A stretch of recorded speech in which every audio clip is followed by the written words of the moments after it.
Bad landlord scams his tenants, goes to jail.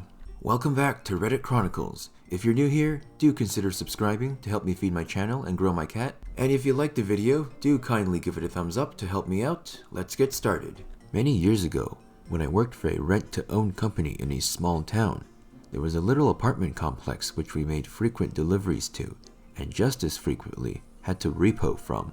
It had been a motel when it was built, and the owner turned it into apartments by just making doorways in the walls between rooms, putting a kitchen and living room in one, and a bedroom in the other. This place was very run down, and apparently pretty inexpensive, and based on a few things customers said, it seems that the majority of the tenants moved in there for short times. I figured it was because they were waiting for prefab houses to be financed and delivered, since the vast majority of housing in that town was mobile homes. Turns out I was wrong, but more on that later. Between deliveries and pickups, we were visiting this place multiple times per month, but the landlord wouldn't let us park the truck in the parking lot to do so.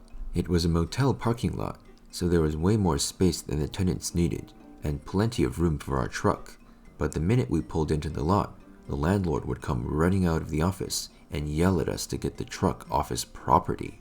We were still allowed to deliver and such. We just had to carry the couches and the old-style rear projection big-screen TVs across the gravel from a truck parked on the street. It was more than a little annoying. Then the day came I was visiting some customers, a young couple, to have them sign an extension because they couldn't make their payment, and I saw an eviction notice on their door. I knocked, they answered, and then they, too, saw the notice. They explained they needed the extension because they were behind on rent, but the eviction was unexpected because they were only 2 days late.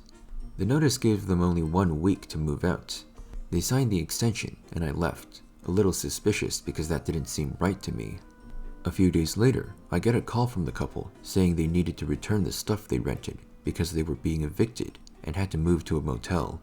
I told them to wait there, I'd be over in an hour. My wife had worked in the rental office of our previous apartment complex, so I know some tenant laws. When I checked after getting the extension signed, I found that evictions couldn't be served with only a week notice. They had to give 30 days for the tenants to pay or move out. If they moved out, the landlord could take any unpaid rent out of their security deposit. This was a small town with a lot of mobile homes, so I'm guessing the law was to prevent people from being evicted from rented land on which they had a mobile home they owned, but it applied to apartments too.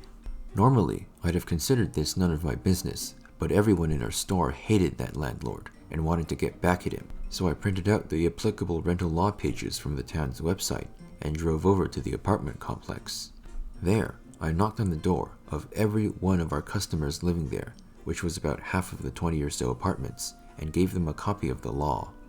While doing this, I learned that the landlord had been evicting people like that for being even a day late, then keeping their deposits, citing the very law I was giving to my customers, just not the part about the 30-day leeway. He charged rent in advance. You paid for the next month at the end of each month, so people were losing their deposits over being 1 day late.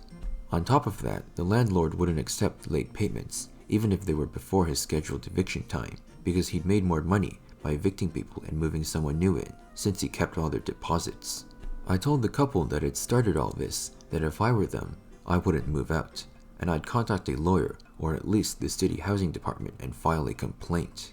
They were worried because the landlord said he'd have the sheriff's department evict them if they didn't move out in time. There were no local police, small town, but I said that even if the landlord called them, I doubted they'd actually evict them if they cited the law. That was about all I could do, and I hoped it'd be enough. It was. The couple came in a few weeks later to pay for their rental furniture and to thank me for all my help, telling me the landlord had just been arrested. They'd filed a complaint, and when the landlord called the sheriff to evict them, it had kicked off an investigation. I never learned what exactly the charges were, or what happened to the landlord, but the complex ended up under new ownership, and the new manager had no problems with us parking on their property for deliveries. Also, the number of our repos and deliveries there suddenly dropped, because people were no longer being evicted constantly. Between that experience and other stories I've read online, I never cease to be baffled and annoyed that people don't know their rights as a tenant. Check your laws, don't take a landlord's word for anything, and stand up for yourself. Thanks for the year of free rent in Brooklyn. So a friend and I moved into this newly renovated apartment in Brooklyn It's nice enough, but just about every one of the 14 units has some sort of weird problem. One unit had the hot and cold water mixed up, flush a few times, and get a heated toilet. One unit, none of the outlets are grounded. One unit, there are gaps around the windows. The problem in our unit was a leak in the air-conditioned lines. The leak was probably at the roof, but we ended up with no AC. We call them, and it takes a month to get someone. He refills the lines, and a week later, the problem comes back. We spend the summer getting the system topped up every week. At the end of the summer, they decided our repairs, and all of our neighbors, were getting too expensive, so they send us bills. Our bill was in the tens of thousands of dollars. Recharging that system weekly must have been expensive. They also start trying to charge every unit for any infraction, like $100 for every unit for a single scrap of paper found in the hall. The tenants all get together to have a little meeting. It turns out that they never got certification of occupancy for the building. The city hall had it on the books as a furniture warehouse, so collectively, we all just stopped paying rent. Rent, fines, fees, nothing. We retain a lawyer and just live there. The company tried to get us out by cutting lighting and other services. We contacted the lawyer, the company would get fined, and we'd get our lights back. They tried to change the main lock, but once we let the locksmith know what was going on, he stopped. They didn't try it a second time. The first floor of the building was an off-track betting parlor. They were particularly noisy and obnoxious, so one resident called the health department over a moldy loaf of bread we found in the basement. One of my best memories was watching a bunch of guys in hazmat suits clear out the betting parlor so they could run tests. Eventually, they try to get the certs, but to do that, they need to do inspections with the drywall removed. They tried to do it while we lived there, and the lawyer fought it for not being in a livable state.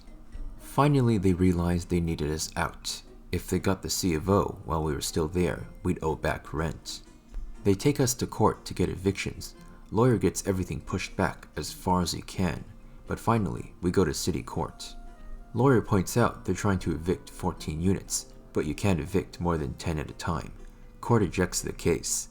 I don't think their lawyer gets a single word in. So now we get a county court date for an ejection instead of an eviction.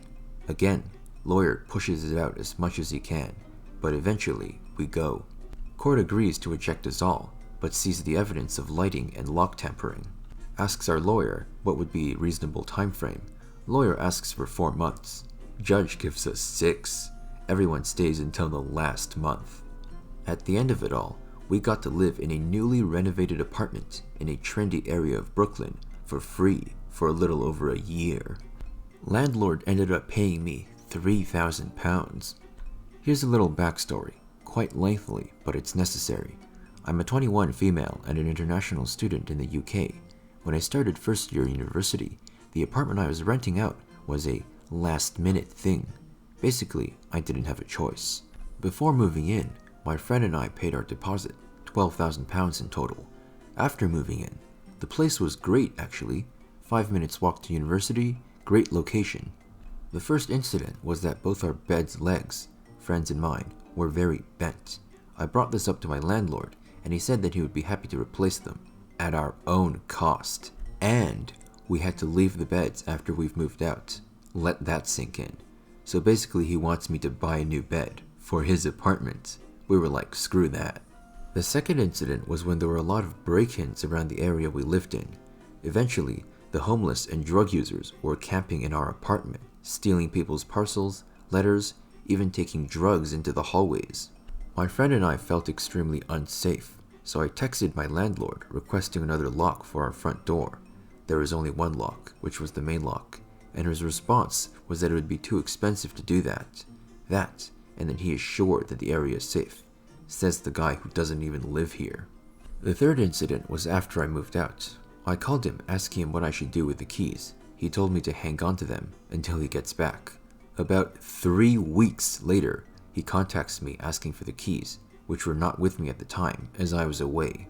The keys were in my new house, and my room door was locked, so I had my landlord and housemate get my spare room key and give it to the guy. There are so much more, but these 3 incidents are the most significant ones. A few days later, I texted him asking him about my deposit. He didn't respond until the next day. I woke up to a text from him telling me to call him, so I did. He told me he is taking all the deposit money because I broke the bed, and I left the apartment completely trashed, so he had to hire cleaners. We got into a pretty heated argument, and I've not spoken to him since. Obviously, I'm not letting him get away with it. I got in contact with a deposit claim agent recommended by my university.